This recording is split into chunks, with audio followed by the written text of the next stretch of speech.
Okay, let's go ahead and get started. I'd like to welcome you all back for this new calendar year. Wish you a happy new year and hope your holiday season was pleasant, relaxing, and joyful. Or if you were in a situation like mine where my in-laws came into town, I hope your return to work is pleasant and peaceful and relaxing. Okay, it's my pleasure this afternoon to welcome back a friend and colleague of many years, Dr. Stuart Hameroff, as this afternoon's Grand Round Speaker. Stuart has a joint appointment as a professor in the departments of anesthesiology and psychology. He also serves as the the associate director of the Center of Consciousness, and he was one of the co-founders back in November of 1999. Additionally, he has organized several symposia titled Toward a Science of Consciousness, the Tucson Discussions and Debates, which have since, along with Al Kazniak of Psychology, been published in book form. He has additionally either authored or edited books on biomolecular consciousness and nanotechnology. These topics are additionally represented in numerous articles in peer-reviewed journals and also in book chapters.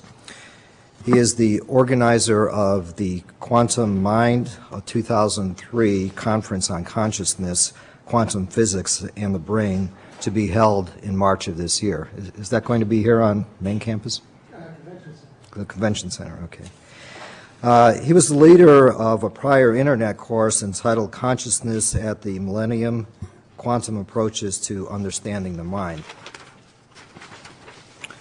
He is the recipient of several grants from the Fetzer Institute, the National Science Foundation, and other groups to study consciousness. He also has attained celebrity status, having appeared in 2 BBC shows, a PBS show, the Discovery Channel, and in several documentary films. This afternoon, Dr. Hameroff's talk is entitled, How Does the Brain Produce Consciousness? Stuart? Thank you very much, John. Well, it's a pleasure and an honor to address you, a group of psychiatrists who deal with the mind directly and kind of fine-tune it. As an anesthesiologist, I take a more blunt approach, you might say. So me talking to you is kind of like a house painter talking to a group of artists, I think.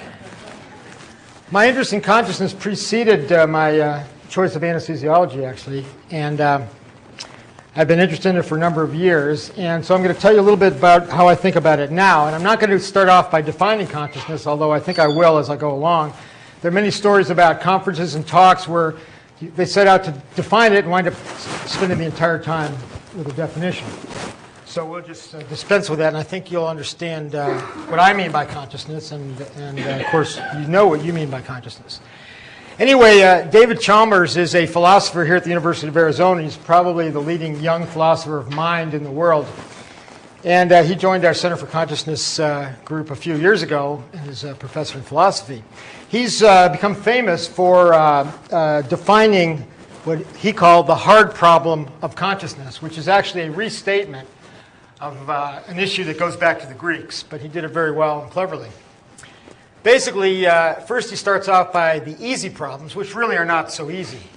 The ability to discriminate, categorize, and react to environmental stimuli, the integration of information by a cognitive system, reportability of mental states, the ability of the system to access its own internal states, focusing attention, control of behavior, and the difference between wakefulness and sleep. And I might add the difference between wakefulness and anesthesia, which is different from sleep. If you're asleep and someone takes a knife to you, you're going to notice it. But under anesthesia, you wouldn't. Now, any of these, I think, aberrations of any of these easy problems would probably warrant a psych consult. And, but they're still relatively easy compared to the hard problem. The really hard problem, according to Dave and others, is that of subjective phenomenal experience. The smell of a rose, the sound of an oboe, the felt quality of emotion, and the experience of a stream of conscious thought. We have an inner life. We have something inside of us that gives us experience, and presumably robots and machines do not. As far as animals, that's another topic. I think they do, although it's certainly different.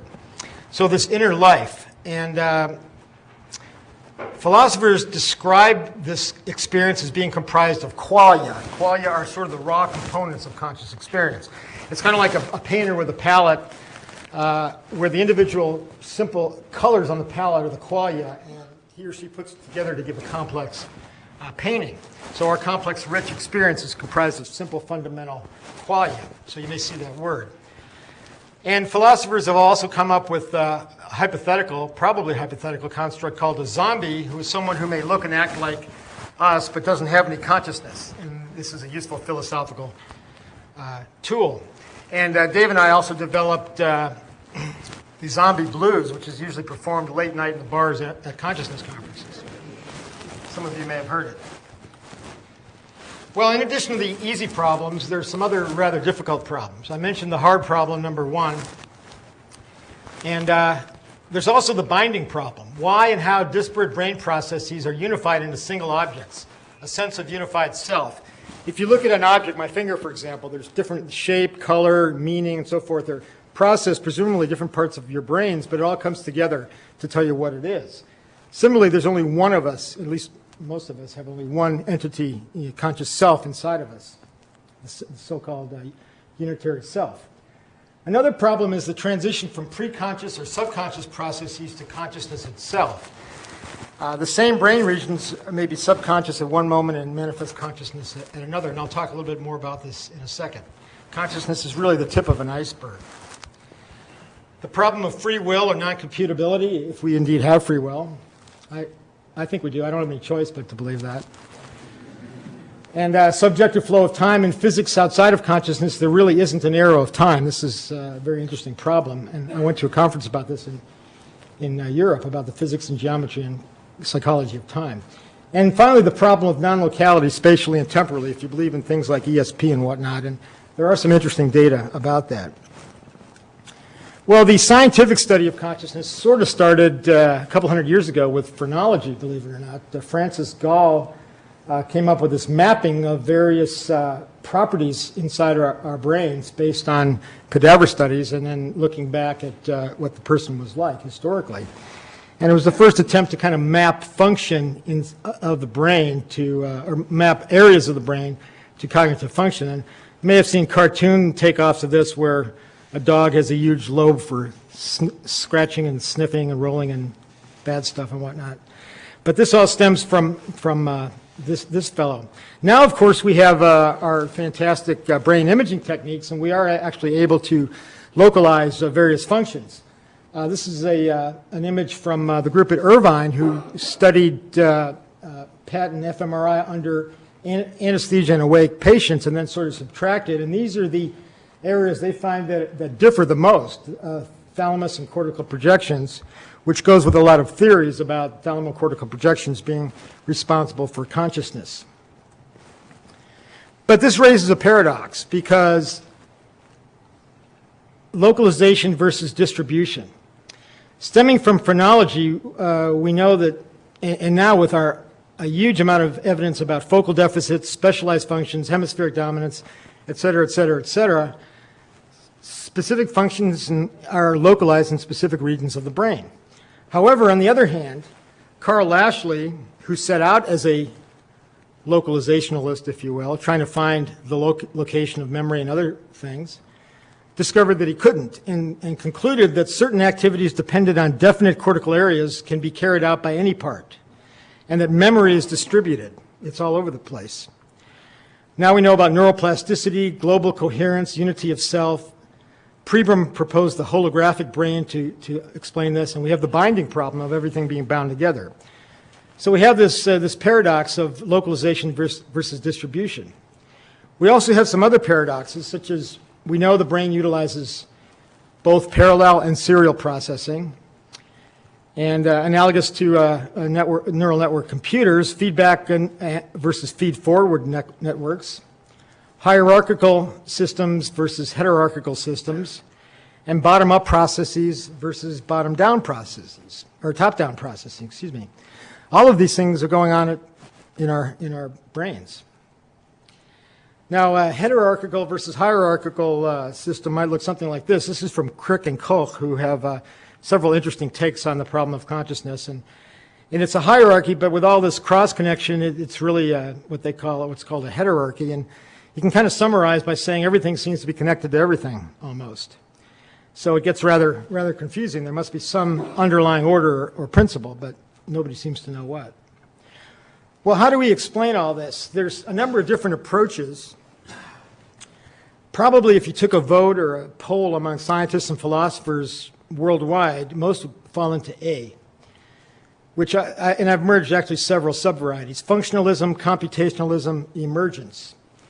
The basic idea is that the brain is a computer, that neurons and synapses act as bits or switches in a computer, and that through computational complexity and interactions among all these 10 to the 11th neurons, consciousness emerges as a novel property.